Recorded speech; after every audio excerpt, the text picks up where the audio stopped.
साहब इसी चीज पे आपसे फर्दर भी आपका कमेंट चाहूंगी। You were part of the then PTI government as well. आप बोर्ड ऑफ इन्वेस्टमेंट को उस वक्त हेड कर रहे थे जब आपको याद होगा नेशनल डेवलपमेंट काउंसिल जो है वो बनाई गई थी।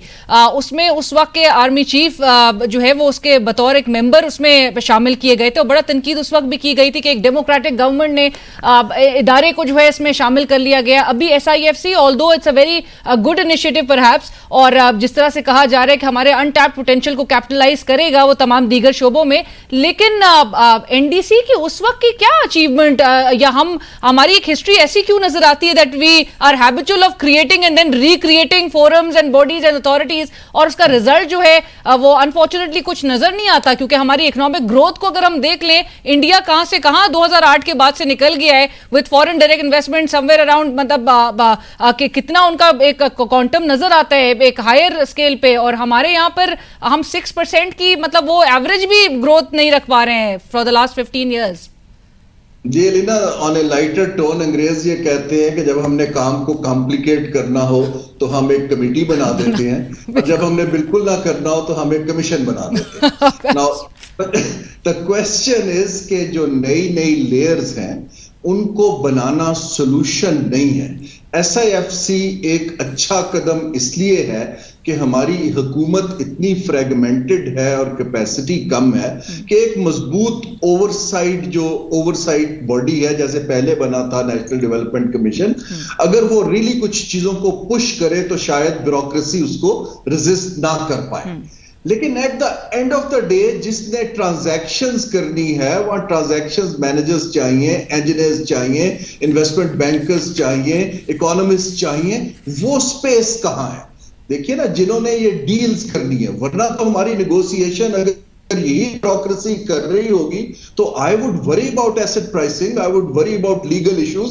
हम ऑलरेडी देखे रेकोडेक्ट का केस चलता रहा है, कारके का केस चलता रहा है। हमें इदारे 2-3 SIFC के नीचे, मेरी तो पहले भी राय थी अब भी है कि privatisation commission, board of investment और जो CPEC का हमारा इकोनॉमिक जोन्स है इसको मर्ज करें, SIFC को उसका बोर्ड बनाएं, वहां पे एक पावरफुल CEO लगाएं जो एपॉलिटिकल हो और उसको आप एम्पावर करें और टारगेट्स दें तो इंशाल्लाह चीजें चलेंगी। लेकिन ये इदारे ब्यूरोक्रेसी और पॉलिटिक्स ने कैप्चर किए हुए हैं। वहां पर वही लोग हैं जो रिटायर होके लगते हैं, वही लोग एस्टेब्लिशमेंट डिवीजन के थ्रू आते हैं। मार्केट्स आर मच स्मार्टर, उनको पता है कहां काम होता है कहां नहीं होता है। मेरी राय यह है कि 1 या 2 ट्रांजैक्शंस पकड़े, इन इदारों को एम्पावर करें, मिनिस्ट्रियों से इंसुलेट करके उनको दें, वो 24/7 उस पर काम करें। हम कोई बहुत बड़ी मैसिव ट्रांजिशन इकोनॉमिक के लिए अभी तैयार नहीं है, लेकिन अगर आप 1-2 डील्स कर लेंगे अच्छी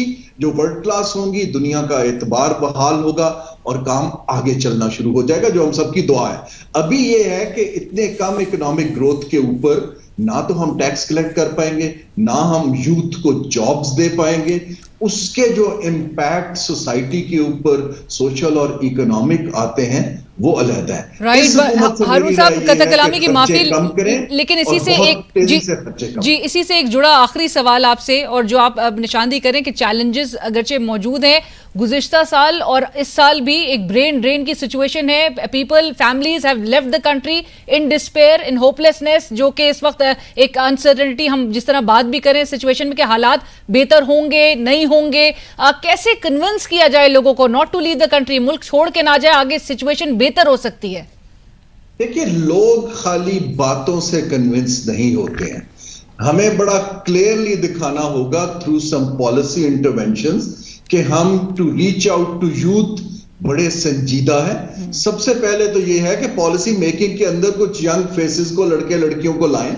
अभी तक जो हमारे पॉलिसी मेकर्स हैं उनका तो यंग जनरेशन के साथ बड़ा कम नेक्सस दिखाई देता है। दूसरा ये है कि हमें, अगर इफ द यूथ 70% है आबादी की, तो फिर हमें इसके ऊपर बड़ा सीरियस डेटा और रिसर्च करने की जरूरत है कि उनके लिए फ्यूचर ऑफ जॉब्स में क्या करना है, वो सोच किस तरह रहे हैं, वो किस तरह का पाकिस्तान चाहते हैं। 70% means actually they are the country. So हमें इसको तरजीह बना के, हमारी तो मैं ये तो नहीं कहता वजारत बना दें, but we need institutional support for this youth कि हम काम करें। ये जो हमारा सारा डेट हमारा ये जो क्रेडिट है, हमारी पॉलिसीज हैं, हमारी प्रोटेक्शन है, वो एक छोटी सी जो इलीट को जा रही है, उससे यूथ की डिसअपॉइंटमेंट बढ़ती है। We need to reach out to them, क्योंकि दुनिया के अंदर भी कोई बहुत ज्यादा इस वक्त बाहर अपॉर्चुनिटीज नहीं है। जहां पर हैं, हमें वो स्किल सेट देना चाहिए ताकि लोग जाएं, बाइज्जत रोजगार कमाएं। और स्किल सेट पे मैं ये कहूंगा कि जो फ्यूचर है वो लेबर ओरिएंटेड स्किल्स में नहीं है, वो मशीन और नॉलेज ओरिएंटेड स्किल में है, हॉस्पिटैलिटी में है, जहां जहां सर्विसेज में है। तो हमें अपना ये टोटल जो एक तरीका है स्किल्स देने का, और मैं अगेन कहूंगा प्राइवेट सेक्टर को सामने लाइए, लेट देम ओन दिस। हुकूमत के अकेली के इतने चैलेंजेस हैं कि ये उनके लिए गालिबन करना अभी मुमकिन अकेले नहीं है। नहीं हो सकेगा। बहुत शुक्रिया हारून शरीफ साहब, thank you so much for joining us.